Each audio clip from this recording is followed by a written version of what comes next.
para compartir el Evangelio con otros. Y no todos lo sabemos nosotros, pero sí hemos compartido con más de 3.500 personas a nivel personal a través de los años. Y hemos logrado guiar a más de 1,000 personas a hacer una oración de fe para confesar su fe en Cristo. Pero también hemos aprendido de la manera difícil, que no todo lo que brilla es oro. Muchas personas dicen que creen en Jesús, pero se demuestra que de verdad no tienen la fe verdadera. O muchas personas que reciben a Cristo con gozo, ¿verdad? Dentro de pocos días pierden su interés. Entonces hemos aprendido que ayuda mucho que uno le dé el seguimiento, que le visite en la casa, o que le llame, ¿verdad? Que le involucre en la iglesia, que le ayude a conocer el plan de Dios para su vida y no solamente el plan de salvación, ¿verdad? Y por la gracia de Dios, así mi esposa y yo hemos realizado más de 1,400 visitas de seguimiento a través de los años en diferentes partes. Hemos vivido en Venezuela, en Chile, en Costa Rica, en Panamá, en los Estados Unidos, ahora en Colombia. ¿Falta algo? Ajá. Entonces he visitado muchas personas de diferentes formas para enseñarles la Biblia. A veces subiendo un cerro alto para visitar un solo nuevo creyente, ¿verdad? Y pasamos un buen tiempo juntos. Una vez yo tenía un vigilante en Venezuela. Él vivía como 2 kilómetros de mi casa. Y él llegaba a las 11:30 de la noche. Y pasaba toda la madrugada ahí y salía a mediodía el próximo día, algo así. Entonces la única manera de alcanzarle fue por subir a pie 2 kilómetros a las 11:30 de la noche, pues sentarme con él por 1 hora y media y leer la Biblia juntos, enseñarle, luego despedirme y volver en la oscuridad por un camino muy peligroso. En aquel entonces yo era muy ignorante, era un gringo fresquecito, entonces no conocía los peligros, pero wow. Entonces ha sido algo muy divertido. Cuando uno puede invertir su vida en otra persona y ver cambios en la persona, entonces por la gracia de Dios, ¿verdad? Uno se siente muy bien, una satisfacción profunda y duradera. De todas formas, siempre comenzamos con métodos que no siempre funcionan, ¿verdad? A veces técnicas malas, a veces no nos damos cuenta que estamos haciendo algo mal, ¿verdad? Entonces quiero mostrarle un ejemplo en esta noche, antes de continuar con el tema principal. Quiero mostrarle un video muy corto y gracioso sobre un mexicano que está intentando compartir el evangelio con un incrédulo, pero tiene un problema con su manera. Hermano Alexander, si puede ponerme el video en la pantalla y en pantalla completa para que veamos. Luego hablamos sobre eso.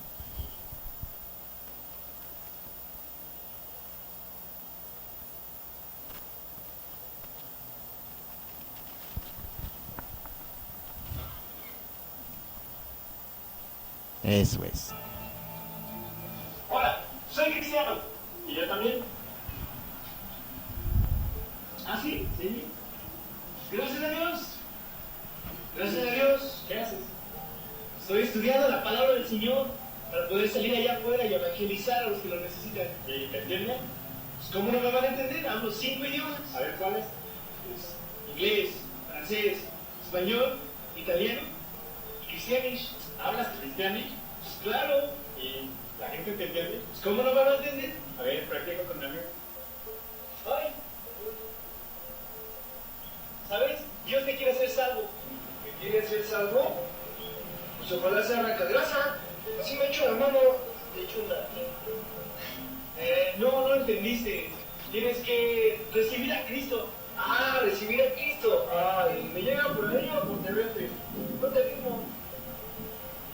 No, tienes que nacer de nuevo. ¿Nacer de nuevo? No. Me voy a ser más pequeño y me costó un trabajo. No, grande. Lloré mucho. Ahora con ese tamaño, yo creo que ya no salgo. No, tienes que ser una nueva criatura. ¿Una nueva criatura? Sí. ¿Y puedo ser más guapo y fuerte? No, espera. Tienes que... Dios te quiere revivir. ¿Volverme a vivir? ¿Y qué es eso de revivir? No, creo que no esté listo. El Espíritu Santo aún no lo ha preparado.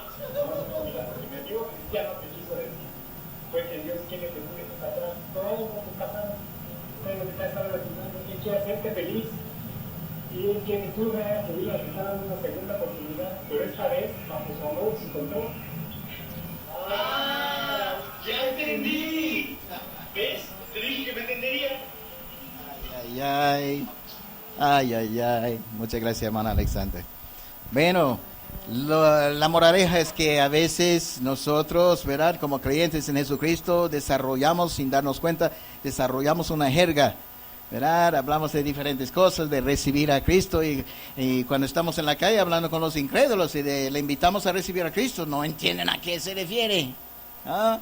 Entonces tenemos una jerga, tenemos que darnos cuenta que la gente entiende el español, ¿verdad? Tenemos que hablar palabras normales para comunicar el evangelio con otros. Bueno, eso es un tema para más adelante, pero por ahora quiero mostrarle algo mucho más básico e importante todavía. Algo no solamente para los que quieren compartir el evangelio con otras personas, sino algo que es muy útil para los que apenas conocieron al Señor en estos días, ¿verdad? O los que estén pensando en la posibilidad de creer en el evangelio, ¿verdad? Para que sepan, el evangelio es las buenas noticias de que Jesucristo murió por nuestros pecados en la cruz y luego que resucitó al tercer día con el fin de salvarnos de la condenación eterna y a la vez asegurar para nosotros un hogar eterno en el cielo, sencillamente. Entonces, ahora por creer que Jesús ya pagó nuestra deuda en la cruz, la Biblia nos garantiza en muchas partes que nuestros pecados están perdonados, ¿verdad? Que entonces estamos rumbo al cielo. No tuvimos que hacer otra cosa. No depende de nuestras buenas obras tampoco, ¿verdad? Entonces, ahora tenemos la bendición de saber que vamos al cielo, de que somos amigos de Dios. Tenemos la bendición de que Dios hasta contesta nuestras peticiones, que antes no contestaba. Tenemos más gozo en la vida, ¿verdad? Hasta en medio de una crisis sentimos un gozo profundo, más allá del dolor, ¿verdad? Sabiendo que todo va a resolverse tarde o temprano.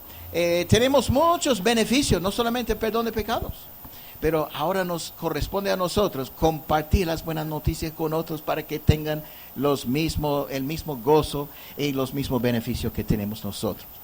Bueno, quiero hablarle en esta noche sobre lo que se llama los requisitos para la salvación. Hermano, mi cosa no está funcionando. ¿Puede ayudarme, Alexander? Entonces, seleccionar, si puede quitar esa ventanilla que está en la esquina, por favor, para que mi presentador funcione. Ahí está, gracias. Entonces, primero un repasito sobre el significado del evangelio, porque si vamos a compartir el evangelio con otros, tenemos que entender qué significa el evangelio. Viene de una palabra griega que significa buenas noticias, pero se alude a un mensaje importante, una historia muy básica, pero sumamente importante. Dice en 1 Corintios capítulo 15, no tiene que abrir su Biblia en este momento porque aquí está el texto. Dice el apóstol Pablo, además os declaro, hermanos, el evangelio que os he predicado. Aquí nos va a decir qué es el evangelio.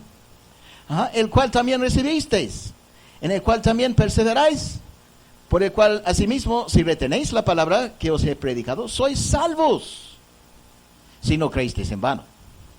Porque primeramente os he enseñado lo que asimismo recibí, que Cristo murió por nuestros pecados conforme a las Escrituras, y que fue sepultado, y que resucitó al tercer día conforme a las Escrituras. Fíjense que está hablando de la salvación. ¿No se ve bien en letra amarilla en el centro de la pantalla? Está hablando de la salvación, que en sí es una palabra religiosa, ¿verdad que sí? Que no se entiende mucho. Pero está hablando del hecho de que todos nosotros fuimos condenados por haber desobedecido a Dios. Fuimos sentenciados a la muerte delante de Dios, según la Biblia, muchas partes. Nos correspondía a nosotros morir, pero Jesucristo intervino, gracias a Dios, hace 2000 años. Fue profetizado cientos, miles de años antes que algún día llegaría un Salvador. No se sabía el nombre del que iba a llegar. Cualquier duda que tenga, mire, 700 años antes de Cristo, en Isaías capítulo 53, habla con mucho detalle sobre el que iba a morir pero no por su propia culpa, sino por nuestros pecados. Isaías 53 fue escrito 700 años antes de Cristo, por ejemplo, profecía sobre la llegada del Salvador. Pero llegó. Entonces el hecho de que murió por nosotros, resucitó para salvarnos y llevarnos al cielo, es el Evangelio. En otras palabras, hay 4 palabras claves para recordar el significado del Evangelio. Ahora, esto es muy importante porque van a compartir con otros, tienen que entender qué significa, ¿verdad? Las buenas noticias de que Jesucristo, palabra clave, murió por nosotros, por nuestros pecados, flecha hacia abajo, ¿verdad? Y luego, flecha hacia arriba, resucitó de entre los muertos al tercer día, ¿verdad? Con el fin de salvarnos de ¿dónde? Del infierno, ahí está la condenación eterna. Y luego más adelante el lago de fuego, también abajo por ahí, no sabemos dónde. Y a la vez con el fin de darnos vida eterna. En otras palabras no religiosas, un hogar eterno en el cielo. ¿Está bien? Entonces vamos a decirlo juntos. La buena noticia, a ver si pueden recordar la parte faltante, ¿verdad? Porque puse las palabras claves, pero no puse las demás palabras. Entonces vamos a intentar juntos. ¿Qué significa el Evangelio? Las buenas noticias de que Jesucristo, ¿qué? Murió por. Ok. Y luego, al tercer, con el fin de ¿dónde? Y a la vez, llevarnos. Ok, excelente, ¿ven? Entonces es una manera para recordar más fácilmente. Flecha abajo, flecha arriba. Flecha abajo, flecha arriba. ¿Ok? Vamos a hablar sobre lo más básico. Los requisitos para la salvación. En otras palabras, de acuerdo con la Biblia, ¿qué exige Dios que cualquier pecador, ser humano típico, todos comenzamos como pecadores, no estoy señalando a otros, todos fuimos pecadores, ¿verdad? Ahora estamos luchando para no pecar nunca más. Entonces, pero todos hemos sido culpables, ¿ok? El que dice que no tenga pecado, ya se está engañándose a sí mismo, dice la Biblia. Entonces, ¿cuáles son los requisitos que Dios nos pone para que podamos tener su perdón? Para que podamos tener su salvación del castigo. Bueno, quiero mostrarle una flecha que representa 2 extremos, 2 maneras de pensar extremistas. ¿Ok? A la izquierda, una manera complicada, y a la derecha, una manera demasiado sencilla. Nosotros tenemos por meta tener un término medio en el centro, ¿ok? Pero vamos a ver primero una manera muy complicada para pensar en los requisitos que Dios nos tiene para su perdón, para su favor, para vivir en el cielo, para tener la salvación y esas cosas. Entonces, se puede sacar, yo he sacado algunos ejemplos nada más. Una larga lista se podría sacar de requisitos. Por ejemplo, obviamente hay que creer en Dios, si nuestra mente es vivir con Dios. Entonces, la Biblia misma dice en Hebreos 11, por ejemplo, que tenemos que creer en Dios. Dice, hay que creer que también, la Biblia dice en Hebreos 11:6, pero sin fe es imposible agradar a Dios, porque es necesario que el que se acerca a Dios crea que le hay y que es galardonador de los que le buscan. O sea, que habrá una recompensa si buscamos de Dios. Entonces, creer en Dios, en cierto modo, es uno de los requisitos. El problema es que es un requisito muy fácil, porque hay mucha gente que cree en Dios, pero que no le hacen caso. Hasta hay gente musulmana en los países árabes que creen en Dios también, pero no creen en Jesús. No creen que Jesús, siendo Dios en la carne, murió por nuestros pecados, resucitó, ¿verdad? Para salvarnos y llevarnos al cielo. No, no lo creen. Entonces no es suficiente creer en Dios, pero sí es un paso fácil para cualquiera. Por eso no recomiendo que sea una parte de nuestro discurso al hablar con los incrédulos. Que sea una parte de nuestra presentación de las buenas noticias de salvación. ¿Ok? Porque es muy fácil. Entonces, la Biblia también dice que hay que oír su palabra, hay que creer a Dios, el plan que tiene. Como dice aquí Jesucristo, de cierto, os digo, el que oye mi palabra, mi mensaje, y cree al que me envió, tiene vida eterna, y no vendrá condenación, mas ha pasado de muerte a vida. ¿Ok?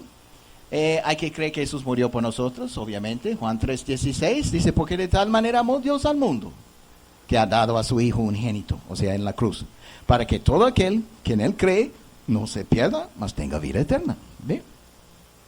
Entonces, también dice la Biblia que hay que arrepentirse. ¿Ah? El tiempo se ha cumplido, el reino de Dios se ha acercado, arrepentíos y creer en el Evangelio. Marcos 1:15. También la Biblia dice que debemos creer que Jesús resucitó luego de morir por nosotros. Porque dice en 1 Corintios 15, aquí abajo, si Cristo no resucitó, vuestra fe es vana, aún estáis en vuestros pecados. ¿Sabe qué? Hay gente que llega muy cerca de tener la salvación, pero se equivoca en un punto importante. Tal como los testigos de Jehová, creen que Jesús murió por nosotros y lo van anunciando, pero no creen que resucitó. ¿Ah? Y tampoco creen que era Dios en la carne que murió en la cruz, sino un hombre creado por Dios. ¿Qué tal?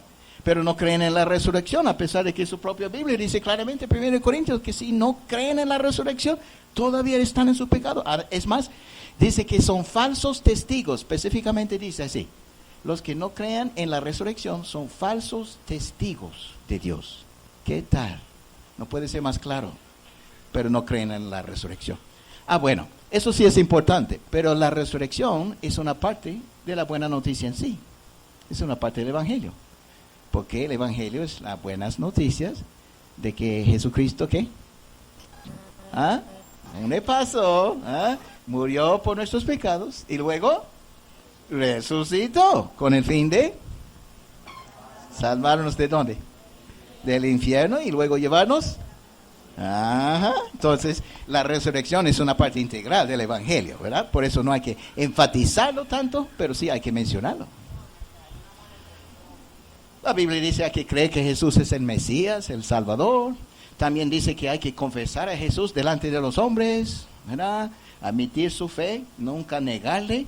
Hay que amar a Jesús. Dice, el que no amare al Señor Jesucristo sea anatema. 1 Corintios 16 lo dice. Wow, la Biblia es muy importante para entender todo el plan de Dios. Ahora, pero todo esto es la manera complicada. Yo recomiendo que no hablen de todas esas cosas. ¿Ok? Que no se preocupen por todas esas cosas. Pero tampoco que vaya al otro extremo. Una manera demasiado sencilla es solamente decir a la gente que crean en Jesús. Peor todavía sería creer en Dios, ¿verdad? Porque ni siquiera está hablando, incluyendo a Jesús el Salvador. Pero tampoco es suficiente decir a la gente que crean en Jesús. Porque eso puede significar diferentes cosas para diferentes personas. Hay mucha gente que cree en Jesús, pero de su propia manera. Los mormones, los que se ven como yo, pero no tan bonitos, pero no, de broma. Los gringos que andan de dos en dos, encorbatados, pero más guapos honestamente, ¿verdad? Son más altos que yo, no tienen la panza que yo tengo, sin comentario por favor. Cabello rubio, ojos azules, Entonces, ellos creen en un tal Jesús, Jesucristo, pero el Jesús de ellos es diferente. El Jesús de ellos supuestamente viajaba por América Latina hace muchos años. Y era el hermano de Satanás, según su propia historia inventada. Ellos creen en Jesús, hasta por fuera se ve idéntico, pero si uno investiga la historia del Jesús de ellos, se da cuenta que no es el Jesús de la Biblia. No tiene nada en común. Ay. Pero todos somos capaces de inventar un ídolo propio, ¿verdad? Y darle una forma bonita, hacer una estatua en la casa, ¿verdad? Pero tratarle como otra clase de persona que no concuerde con la Biblia. Bueno, otro tema para otro día. Entonces, un término medio. Aquí está algo antes de mostrar el término medio. Aquí es otra razón por la cual no es suficiente que digamos a la gente que crean en Jesús de una forma general y no muy clara. ¿Ok?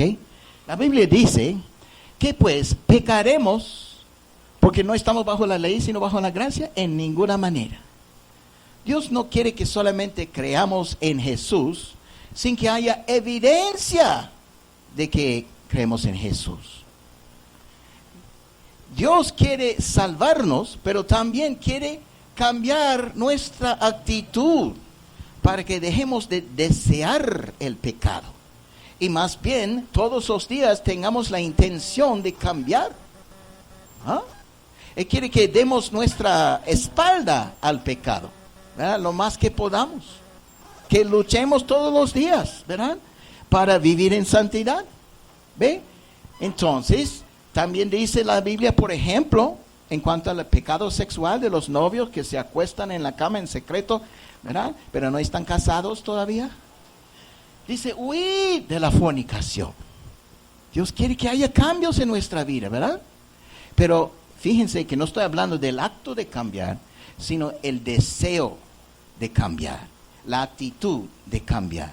El arrepentimiento en sí es algo del corazón, ¿ve? No es por cumplir con ciertas leyes que Dios nos reciba, sino por querer cumplir con sus leyes, que se demuestra nuestra fe en Jesús. Poco a poco lo voy a explicar. Si no entiende bien, puede ser que no lo haya explicado bien, pero puede ser que no hayamos llegado a la parte de más explicación. La Biblia dice, con Cristo estoy juntamente crucificado. Eso no habla de un evangelio tan sencillo, ¿verdad? ¿Sabe qué? Si un cura católico se levantara y anduviera por este sector, tocando a cada puerta, ofreciendo rociar a cada miembro de cada familia con agua bendita, yo creo que la mayoría lo recibiría con mucho gusto. ¿No piensa usted? ¿Sabe por qué? Primero, porque no les cuesta nada. No, y número dos, porque no le exige ningún sacrificio personal tampoco. Pueden seguir en su pecado sin problema, seguir mintiendo, fornicando, emborrachándose los fines de semana.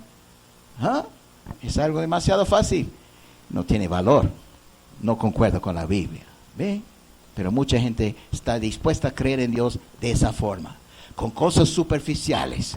Suben una imagen de Jesús aquí y de la Virgen María de San Fulano aquí, ¿verdad? Y ponen un crucifijo acá. No estoy hablando solamente de los católicos. También los evangélicos entre comillas, a veces. Imágenes, versículos bíblicos por todas partes, pero viven como el diablo. No me parecen creyentes verdaderos. Y a los vecinos tampoco les parecen creyentes verdaderos. Los creyentes incrédulos saben, algo está mal. Si eso es el evangelio, no me interesa. ¿Verdad que dicen algunos así? Y tienen razón.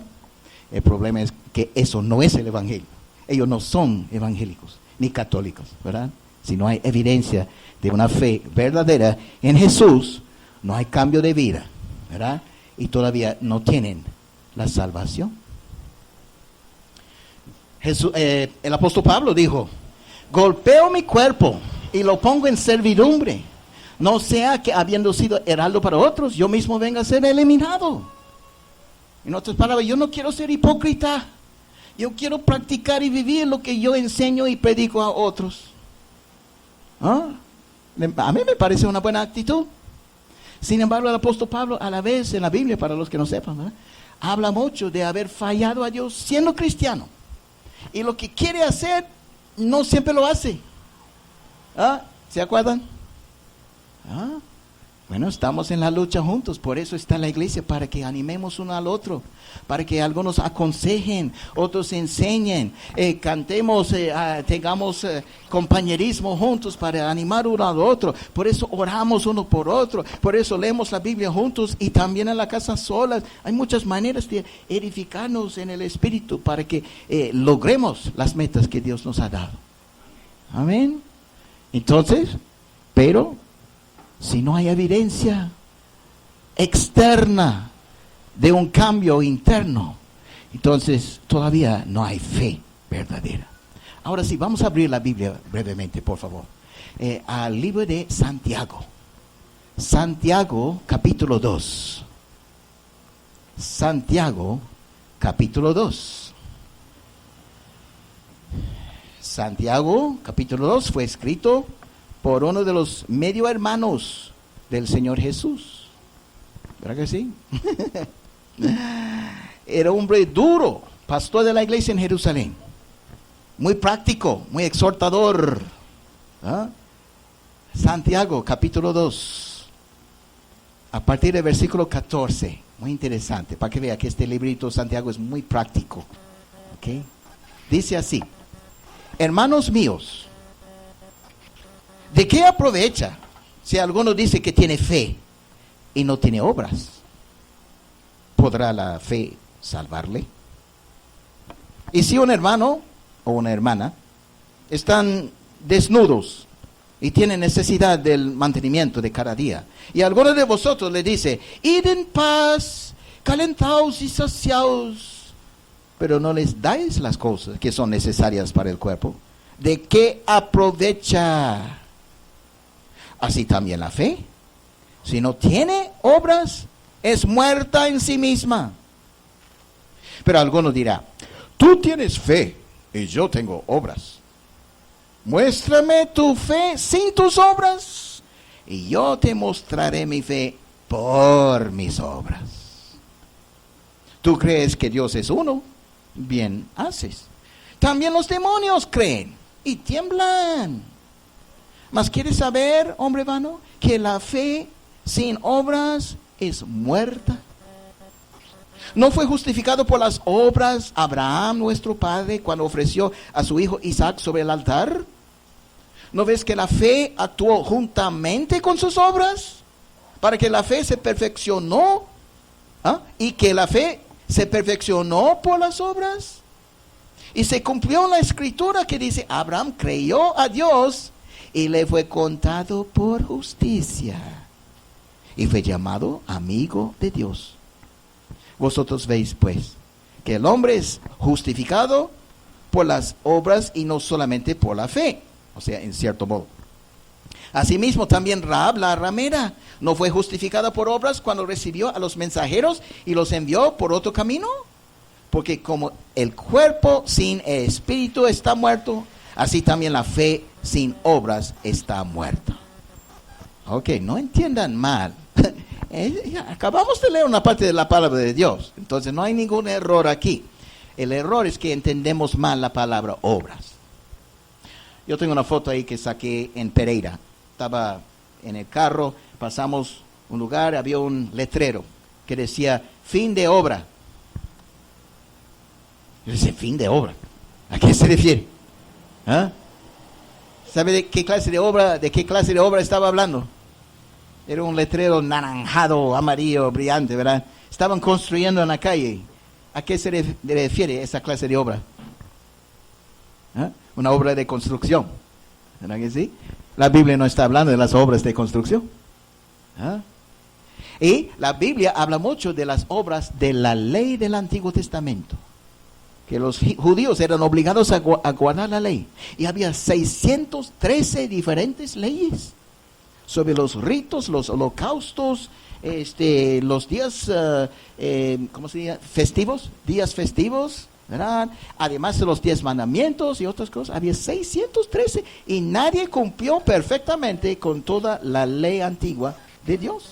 Y Dios sabía, y a propósito la hizo difícil, para que todos anheláramos buscar otro camino más fácil, más manejable, más práctico, y por eso recibiéramos al Salvador cuando llegara.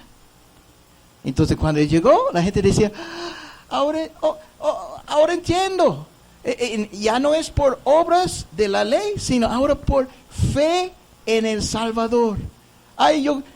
Anóteme a mí, yo quiero ser una parte del Nuevo Testamento, el nuevo pacto, la nueva alianza entre Dios y la raza humana. ¿Ah? A propósito, entonces la Biblia habla mucho de las obras de la ley. Y en el Nuevo Testamento nos dice que ya, ¿verdad? No somos salvos por las obras de la ley, sino por la fe en el Evangelio.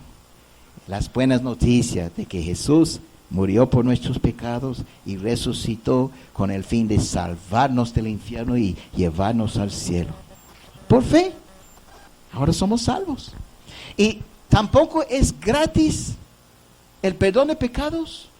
No se obsequia a nadie, en cierto modo. Más bien, A Jesucristo le costó la vida. Nos compró el perdón de pecados de Dios. Jesucristo no murió en vano. ¿Sabe que mi abuelita me decía equivocadamente cuando yo era niño, David? Me decía, mire, todos los días, antes de acostarte, arrodíllate por la cama, por la orilla de la cama, pídele a Dios perdón por tus pecados, y que te cuide por la noche, y al final di amén, ¿verdad? Y yo lo hacía. Pero, honestamente, eso no es lo que la Biblia dice. Dios no perdona gratis a nadie. Más bien, primero exige un pago. Que alguien pague la deuda. Que pague el daño que había hecho a Dios hasta ahora. Si hemos pecado una sola vez en la vida hasta ahora, quiere decir que cada año que lleva 365 pecados, hemos pecado por lo menos 365 veces.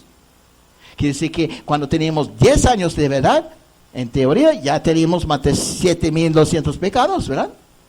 No soy muy bueno con la matemática, pero más o menos, más de 7,000 pecados. ¿Y cuántos aquí tienen más de 20 años? Más de 14,000 veces mínimo hemos desobedecido a Dios. Dios dice, mira, estoy dispuesto a perdonarte, pero luego de que me pagues el daño que me hiciste. Pero ¿con qué se puede pagar a Dios? La Biblia dice, la paga del pecado es muerte. Fuiste sentenciado a la muerte. Yo también. Entonces la única manera de cancelar la deuda es con la muerte. Pero no queremos morir. Pero es la única manera. Entonces, ¿qué vamos a hacer? Es una paradoja. Por eso intervino Jesucristo. Vino y pagó por nosotros con su propia muerte en la cruz. Con su sangre inocente. Canceló nuestra deuda. Y luego resucitó para ser nuestro Salvador y llevarnos al cielo. Solamente quiere que lo creamos, pero no de la boca para afuera, sino de corazón arrepentido. Por eso, podría mostrarle un montón de versículos como este. Lo que vimos en Santiago, quiere decir que no somos salvos por medio de las obras del Antiguo Testamento, de la ley de Dios. Pero si somos salvos, habrá evidencia externa de que tenemos fe en Jesús. Habrá un deseo de hacer lo correcto de repente. Habrá un deseo de dejar lo malo. Hay lugares donde antes íbamos, ¿verdad? Pero ya ni siquiera vamos para no ser tentados. Hay un deseo de dejar lo malo. No siempre logramos la meta. Fallamos casi todos los días, ¿verdad? Entonces, algunos luchan más que otros. Pero la evidencia externa, las obras que hacemos, demuestran la fe en Jesús que nos ha salvado. Por eso, Santiago aquí, hermanos, está haciendo un juego de palabras. Porque aunque él sabe y dice que no somos salvos por la ley, las obras de la ley, él dice, pero en cierto modo somos salvos por obras. Las obras que demuestren nuestra fe, que demuestren que sí, somos verdaderos creyentes. Bueno, vamos a hablar más adelante sobre esto. Pero miren lo que dice aquí la Biblia. Puse algunos versículos adicionales. Hechos capítulo 17. El apóstol Pablo está predicando, creo que en Atenas. Y él dice, pero Dios, habiendo pasado por alto los tiempos de esta ignorancia, ahora manda a todos los hombres en todo lugar que se arrepientan. Recuerda que estaba hablando con los atenienses. ¿Qué dice aquí en Marcos 6:12? Saliendo predicaban los discípulos, predicaban que los hombres se arrepintiesen. Lucas, yo puse Luke en inglés, capítulo 13. Jesucristo dijo, os digo, no, antes si no os arrepentís, todos pereceréis igualmente. En otras palabras, la salvación que Dios nos ofrece es como dije el domingo, es como una moneda con dos caras. Se adquiere por medio de la fe de que Jesús murió por nosotros, resucitó para salvarnos y llevarnos al cielo. Se adquiere por la fe, pero con tal que el otro lado tenga arrepentimiento como evidencia de esa fe.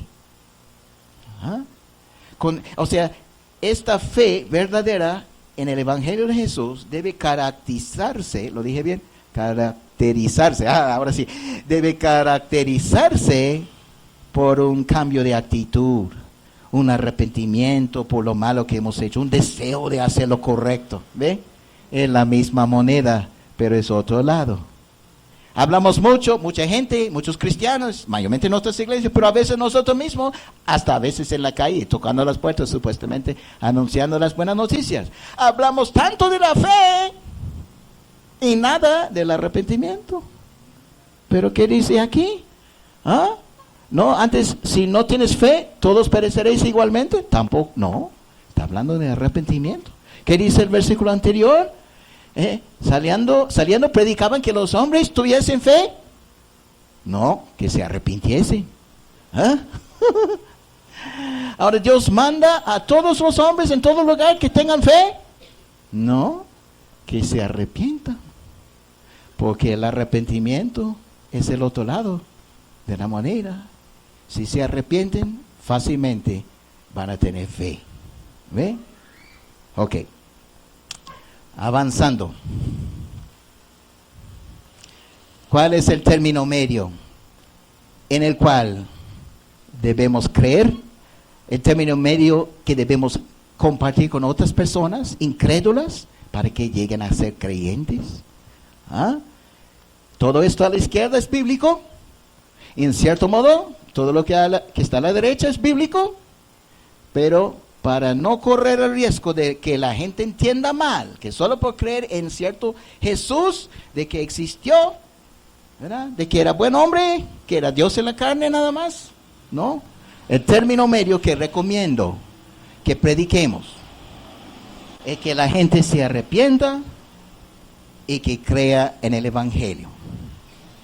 Que se arrepienta por este lado y que crea en el Evangelio por el otro lado, de la misma moneda. Salvos por fe, una fe demostrada por el arrepentimiento. ¿Está bien? ¿Está bien, pastor? Ok. Evidencia. Vamos a avanzar. Miren aquí una serie de versículos para que veamos que este principio de predicar un evangelio que incluye el arrepentimiento, ¿ok? Aquí voy a mostrarle donde aparezca algo sobre el arrepentimiento, en letra amarilla aparece. Y donde hable de la fe en el Evangelio de Jesús, habla en letra rosada. Vamos a ver Marcos 1:15, mire lo que dice, 14 y 15. Después que Juan fue encarcelado, Jesús vino a Galilea predicando el Evangelio del reino de Dios, diciendo, el tiempo se ha cumplido, hablando Jesús, el tiempo se ha cumplido y el reino de Dios se ha acercado, arrepentíos y creed en el Evangelio.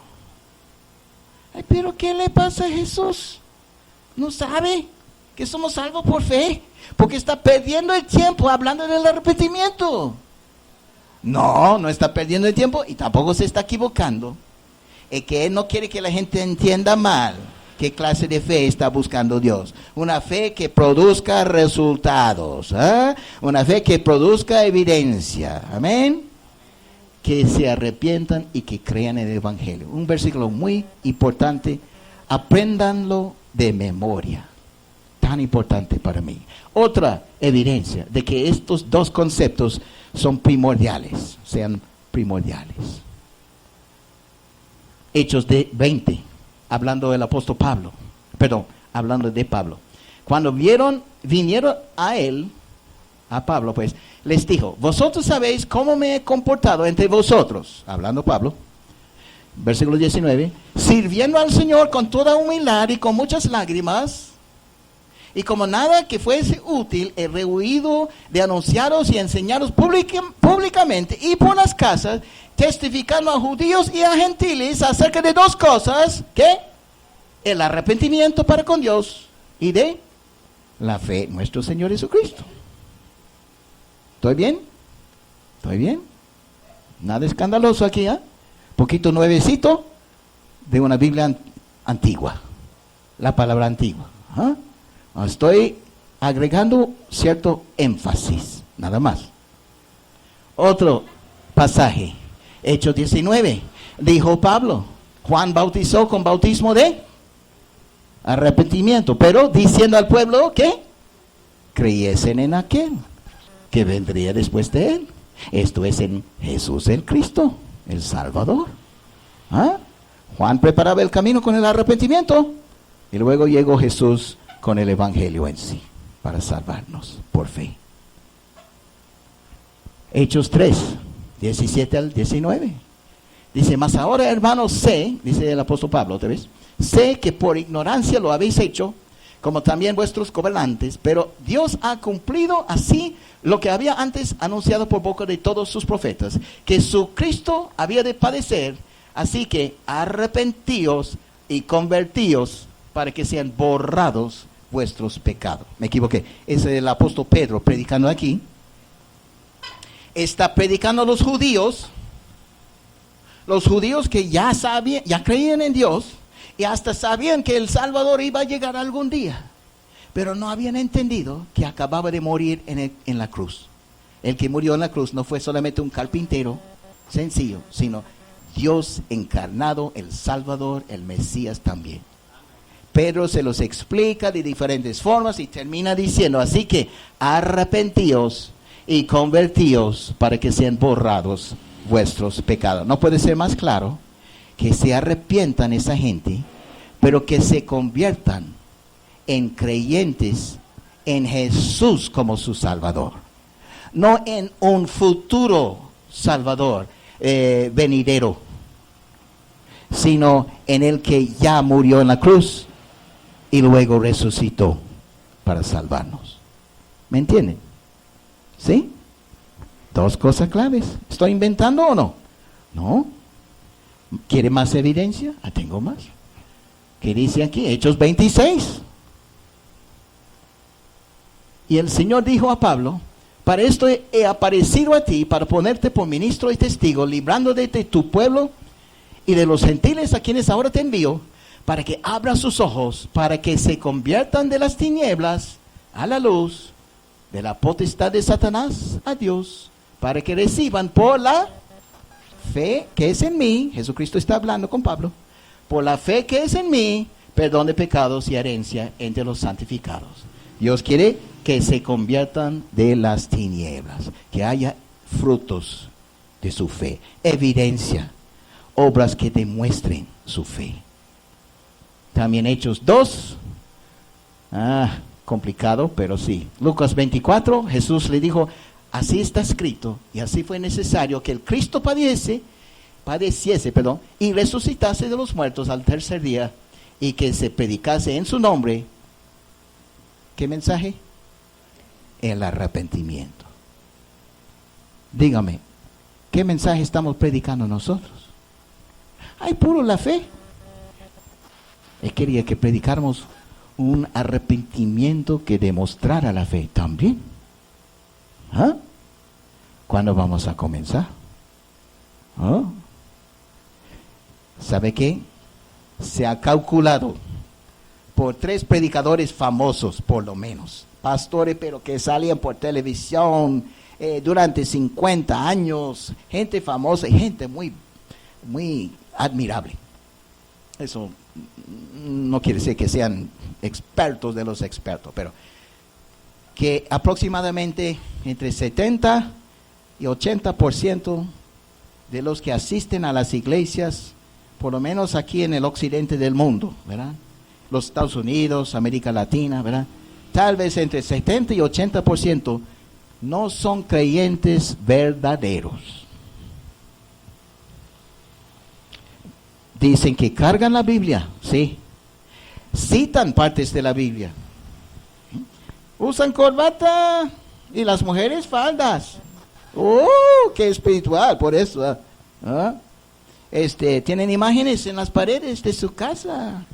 Pero siguen mintiendo en el trabajo, sin remordimiento, como sin nada, ni se dan cuenta.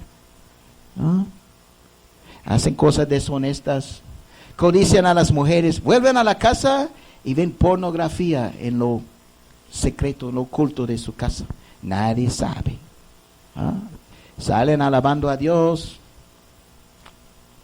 sin arrepentimiento, sin remordimiento. Que la mayoría supuestamente no son creyentes verdaderos. Ay, ay, ay. Quiere decir que cuando llegue el arrebatamiento, el rapto, muchas iglesias van a estar realizando culto normal, con predicador, música, canciones, director de música. Van a decir, ¿qué pasa hoy? No es día feriado, ¿verdad? La mitad de la iglesia no llegó. No sé qué pasaría. Yo no creo. Yo quiero ser de los verdaderos. ¿Qué tal usted? Excelente. Bueno, vamos a terminar aquí. Tengo mucho más que mostrarle el domingo por la mañana. Ojalá que vengan y que me tengan paciencia. Tengo diagramas, tengo fotos que he sacado en diferentes países como para darles ayudas visuales. Tengo más videos graciosos para mostrar en cada culto, Dios mediante. Pero por razón del tiempo, vamos a terminar aquí con una palabra de oración. ¿Está bien? Ok, gracias por su paciencia. Vamos a inclinar la cabeza, cerrar los ojos y hablar con Dios. Gracias, oh Dios. Gracias por haber enviado a Jesucristo a este mundo para que muriera por nuestros pecados y resucitara de entre los muertos con el fin de salvarnos del castigo eterno en el infierno y el fin de llevarnos al cielo para estar contigo y estar en un paraíso que ni siquiera podemos imaginar de bueno.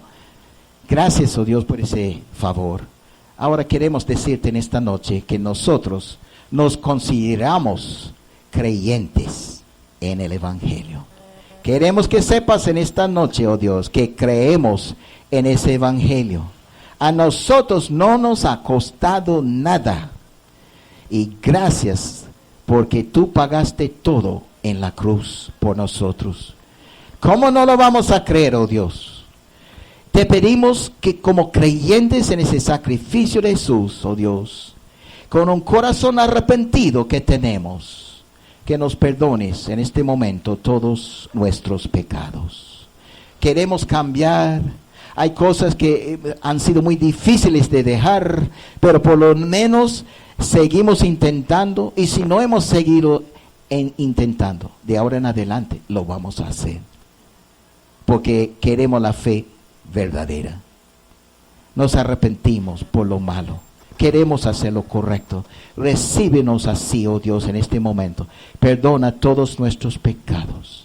Y gracias por la promesa que hiciste a los cristianos creyentes en aquel entonces, hace 2000 años, en 1 de Juan 1:9, que si confesamos nuestros pecados, Él es fiel y justo para perdonar nuestros pecados y limpiarnos de toda maldad.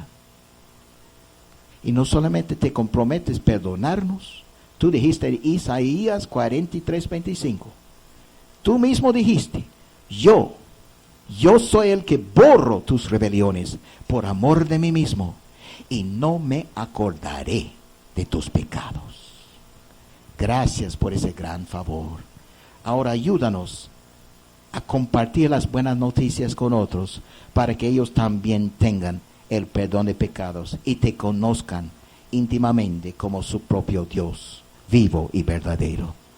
Y bendice nuestra iglesia, prepare el camino para el domingo para que aprendamos muchísimo más. Y no solamente el público, Dios, sino que yo también pueda seguir aprendiendo en todo momento. Te lo pedimos en el nombre de Jesús. Amén.